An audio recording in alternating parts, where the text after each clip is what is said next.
Assalamualaikum warahmatullahi wabarakatuh.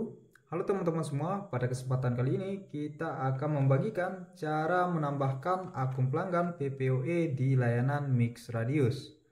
Sebelum kita melakukan penambahan akun pelanggan PPOE di layanan MixRadius, ada beberapa syarat yang harus terpenuhi. Yang pertama, kita telah melakukan integrasi perangkat router mikrotik dengan layanan MixRadius. Dan bagi teman-teman yang belum melakukan integrasi, teman-teman bisa menonton video kita dengan judul cara menghubungkan atau integrasi perangkat router mikrotik ke MixRadius. Yang kedua, kita telah membuat sebuah manajemen bandwidth. Dan bagi teman-teman yang belum melakukan pembuatan pada manajemen bandwidth, teman-teman bisa menonton terlebih dahulu video kita dengan judul cara menambahkan profil bandwidth ke MixRadius. Yang ketiga, kita telah membuat sebuah grup profil PPP. Dan bagi teman-teman yang belum membuat sebuah grup profil PPP, maka teman-teman sebaiknya menonton video kita dengan judul cara menambahkan grup profil PPP di MixRadius. Yang keempat, kita sebelumnya telah membuat sebuah paket profil PPP. Dan bagi teman-teman yang belum melakukan pembuatan paket profil PPP, teman-teman bisa menonton terlebih dahulu video kita dengan judul cara menambahkan profil PPP atau paket langganan di MixRadius. Baik, langsung saja kita menuju langkah-langkah pembuatan akun pelanggan di layanan MixRadius. Yang pertama, teman-teman bisa buka lagi layanan MixRadiusnya. Kemudian teman-teman klik pada menu dashboard, yaitu list pelanggan, kemudian user PPP. Kemudian teman-teman bisa klik pada button manajemen pelanggan, lalu tambahkan pelanggan. Kemudian pada bagian tipe, teman-teman bisa klik pada tipe PPP. Kemudian pada form nama server, teman-teman bisa menentukan apakah nantinya akun user bisa login melalui server yang spesifik ataupun bisa login di semua server. Di sini kita pilih semua server. Selanjutnya, pada tipe pembayaran, di sini terdapat dua opsi, yaitu prepaid dan juga postpaid. Dan jika teman-teman pilih prepaid, maka teman-teman bisa menentukan status bayar, apakah si pelanggan sudah bayar atau belum. Dan jika teman-teman memilih postpaid, maka secara otomatis status bayarnya belum bayar. Di sini kita anggap pelanggannya sudah membayar. Berikutnya, pada status akun, apakah status akunnya enable atau disable? Nah, di sini tentunya karena si pelanggan baru mendaftar, maka kita pilih enable. Berikutnya, pada form owner data, teman-teman bisa menentukan kepemilikan data dari si pelanggan. Misalkan di sini kita pilih akun reseller A dengan status reseller atau operator, maka user reseller B tidak akan dapat melihat datanya. Begitupun sebaliknya. Jika kita menggunakan owner data dengan status administrator ataupun manager, maka reseller A dan reseller B dapat melihat datanya. Di sini kita pilih saja MixRadius dengan status administrator. Kemudian pada band and login, kita dapat menentukan apakah nantinya MAC address dari perangkat si pelanggan akan dikunci saat login pertama kali. Karena kita menggunakan pelanggan PPP, maka kita bisa pilih tidak. Berikutnya, pada form tipe service, teman-teman bisa menentukan apakah si pelanggan terkoneksi dengan PPOE, PPTP, ataupun OpenVPN. Nah, di sini kita pilih PPOE. Kemudian, pada form paket langganan, teman-teman bisa memilih paket yang akan kita berikan terhadap pelanggan. Di sini kita memiliki sebuah paket dengan nama P1 10 Mbps. Nah, kita pilih.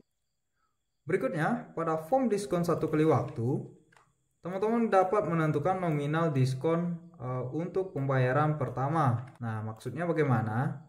Misalkan di sini kita berikan diskon sebesar Rp50.000. Nah, perhatikan ya teman-teman, di sini kita tidak boleh menggunakan pemisah ribuan seperti titik ataupun koma. Sedikit penjelasan, jika harga paket Rp200.000, kemudian kita inputkan pada form diskon 1 kali waktu sebesar Rp50.000, maka nantinya pembayaran pertama yang akan dikenakan terhadap pelanggan adalah sebesar Rp150.000. Kenapa? Karena 200 dikurang Rp50.000. Kemudian nantinya jika setelah 1 bulan pertama, si pelanggan akan membayar lagi dengan harga normal, yaitu sebesar Rp200.000. Nah, kurang lebih seperti itu.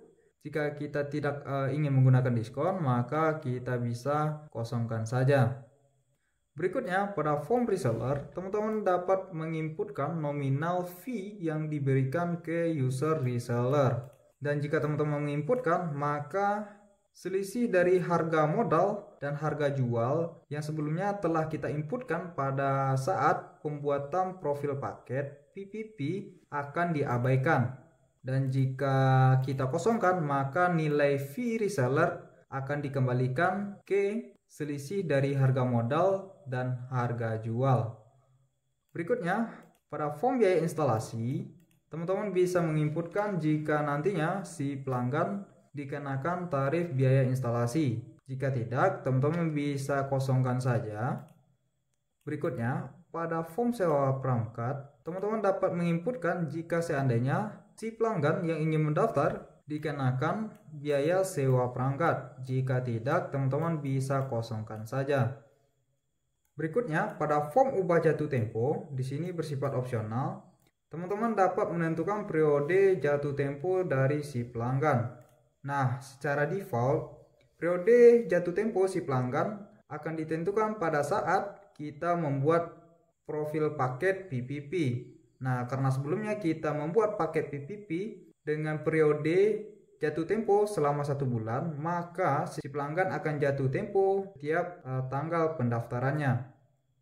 Kemudian pada form tipe IP address, teman-teman dapat menentukan apakah si pelanggan akan mendapatkan IP secara dinamis ataupun statik. Nah, jika kita memilih statik, maka kita harus menginputkan alamat IP yang akan kita berikan terhadap pelanggan.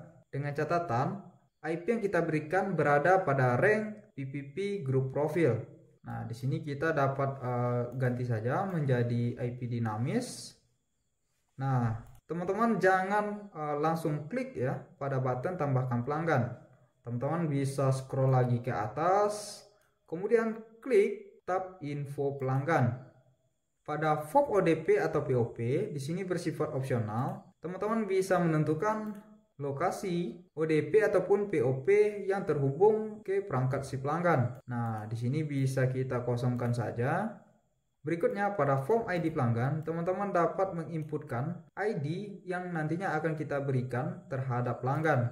Dengan catatan, maksimal dari value-nya yaitu sebesar 20 digit dan yang dapat kita inputkan hanya berupa angka ataupun huruf. Namun kami lebih merekomendasikan teman-teman menggunakan ID yang di auto generate oleh layanan MixRadius. Kenapa? Karena pada form ID pelanggan kita tidak boleh menggunakan ID yang sama. Berikutnya, pada form nama, teman-teman bisa menginputkan nama dari si pelanggan. Nah, misalkan di sini kita memiliki pelanggan PPOE. Oke, kita copy terlebih dahulu.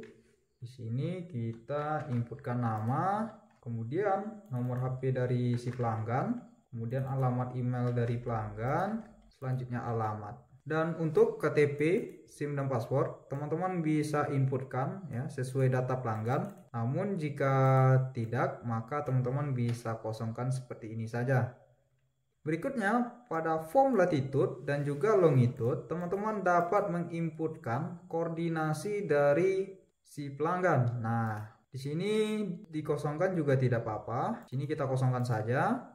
Kemudian pada form metode login, teman-teman juga dapat menentukan apakah nantinya akun PPOE pelanggan itu menggunakan username dan password atau password dan username dianggap sama. Di sini kita memilih username dan password saja. Kemudian untuk username, sini misalkan kita ganti menjadi Amir12. Berikutnya, pada form password, teman-teman dapat menginputkan password yang nantinya akan kita berikan untuk akun PPOE kliennya. Nah, di sini misalkan kita inputkan 123456.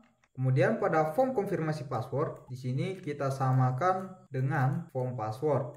Berikutnya pada form password client area, teman-teman dapat menginputkan password yang nantinya akan digunakan oleh pelanggan untuk login pada client area.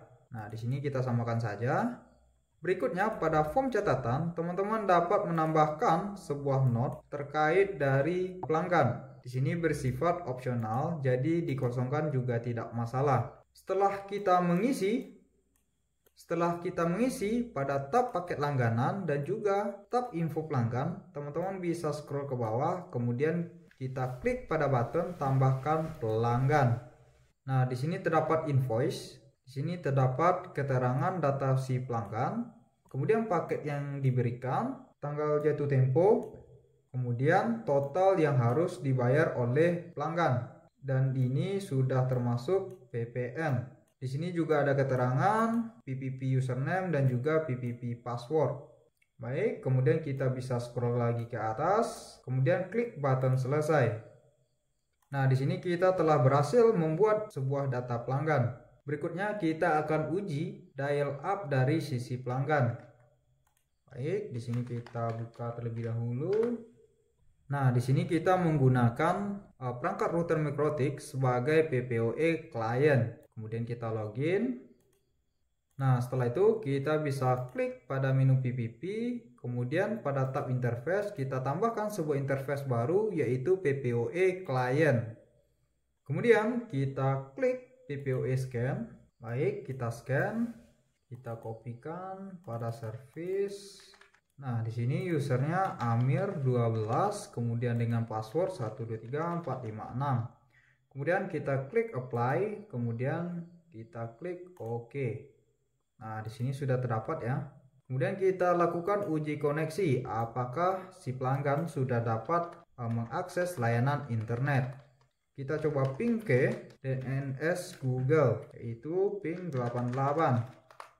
Nah, di sini si pelanggan telah terkoneksi dengan layanan internet. Kemudian kita bisa cek lagi pada layanan Mix Radius. Kemudian pada tabel aksi kita klik button edit.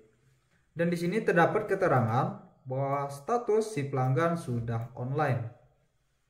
Baik teman-teman semua, kita telah berhasil membuat data pelanggan dan juga melakukan pengujian dial up di sisi pelanggan. Untuk itu kita akhiri video kali ini. Kami ucapkan Assalamualaikum warahmatullahi wabarakatuh.